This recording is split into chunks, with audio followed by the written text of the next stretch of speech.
My friends, there are moments in life where you witness something so wildly inappropriate, so deeply unsettling, that it makes you question the very fabric of human decency. Today, we have one of those moments. Imagine this. You have just lost your husband. The grief is fresh, the wound still open. And then, out of nowhere, one of his co-workers, yes, someone who supposedly worked side by side with your late husband, slides into your messages and drop this absolute nuclear bomb of disrespect, delusion, and utter creepiness. Yeah, it's bad. So let's break this down. So the guy starts with, "Hi, sorry about that awkward run-in earlier. Hope you're well." So apparently they had a accidental run-in earlier. Just a little side note here. I don't think it was accidental. I think this guy was just stalking her. I don't know, guys. It's just a feeling. And soon enough, you will understand that my feelings are justified.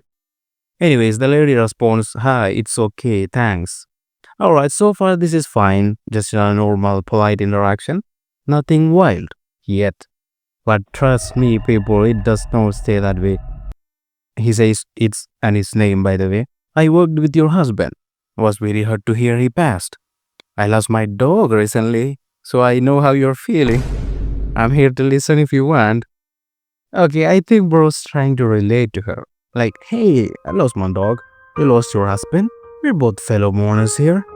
But those are not the same thing, my guy. Like, at all. I mean, I get it. Both are really sad. Yes. But it's just not the same. I mean, some people might even be a bit offended by that. But this lady just says thank you, just still trying to keep it polite. And then here, he asks about her nationality. Random nationality question out of nowhere. I don't like this. I don't like where this is going, guys. Especially in this context. But don't worry, guys, because the next one is even worse. As you can see, the woman responds yeah to the nationality question. And the grouper says, "Thought so. Women from your country have such incredible hips. Your husband is a lucky man." Oh, sorry. Was. And there it is. He really went from sorry for your loss to damn, you got nice hips, gal, in snap of a finger. Also, why did he correct himself like that? Like, oh wait, can say yes, cause your husband's dead. It's like he was trying to remind her. Guess who doesn't have an alive husband? Jeez, man. So obviously the woman didn't like that. And she replies kinda sarcastically, "Thanks for clarifying. Wouldn't have known what you meant if you didn't add the was there." See, that's what I mean. Like, it was just completely unnecessary and weird. Now the weirdo understood that she didn't like that. And he says, "Sorry if I was rude. You're just very beautiful. I don't want to screw this up." This man is moving recklessly. She's grieving and barely replying, and he's over here acting like this is a romantic masterclass. She asks, "Screw what up?" The guy says, "My chance with you." My chance with you? Bro, what chance? There was never even a chance for you to play this game, let alone win this game. Matter of fact, you're playing a game where she doesn't even want to hold a controller. So it's basically a single player game, and you're losing to yourself here. The lady, she's genuinely trying to handle this the best she could and says she's really not ready for anything like that. But this fucking guy is so desperate for that date. I'm a good guy. I'm a good guy. I promise. One date is all I ask. I'm free this Friday and Saturday. She tries to reject again. "I'm busy then, and I'm not looking for that right now." Like, dude, she just politely told you no. This is where you gracefully bow out. Just scram. But does he? Of course not. He goes on. "How about next week?" And again she replies, "I'm busy then, and I'm still not looking for anything." She had to say it twice. That's how you know he's not listening. She could say, "I'm boarding a spaceship and leaving Earth forever." And he would still be like, "Okay, but what about when you land, though?" He says, "I knew your husband well. I know what you expect in a man. I can provide that. Please, all I ask for is one date. You'll see I'm worth it."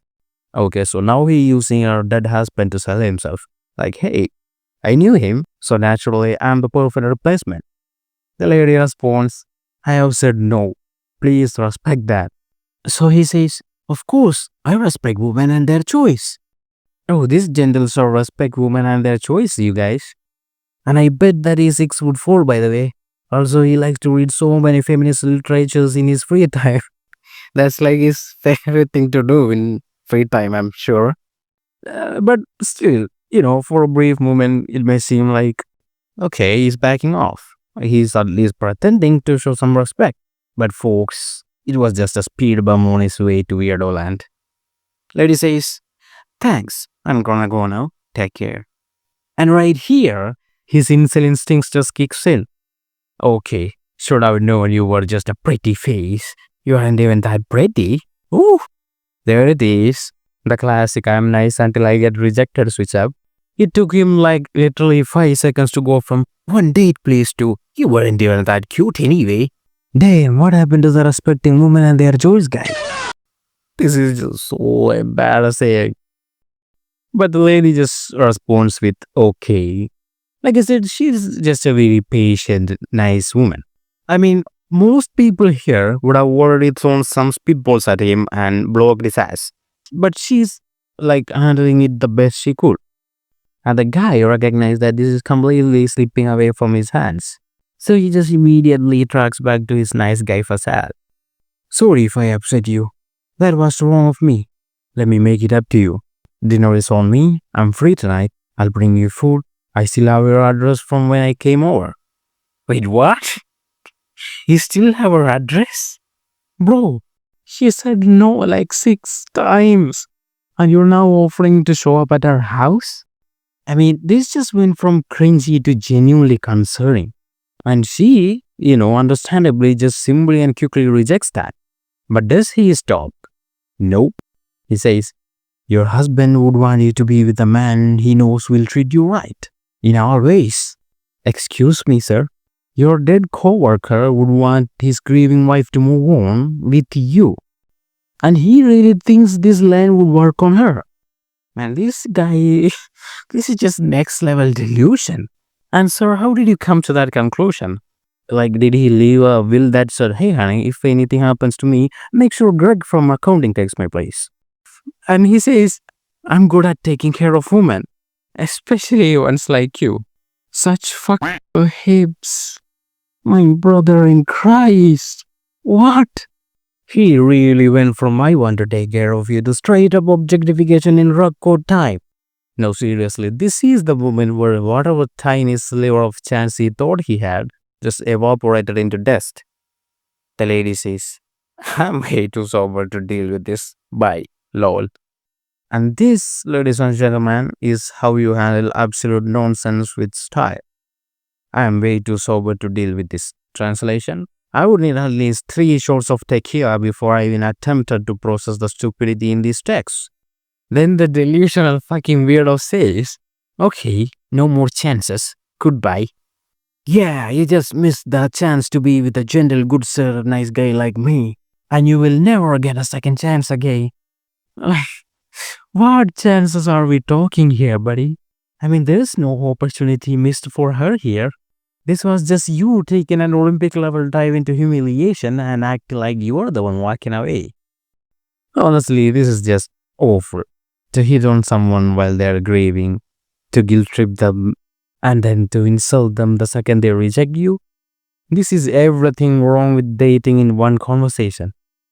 So let me know what y'all think in the comments, because I know you have thoughts on this.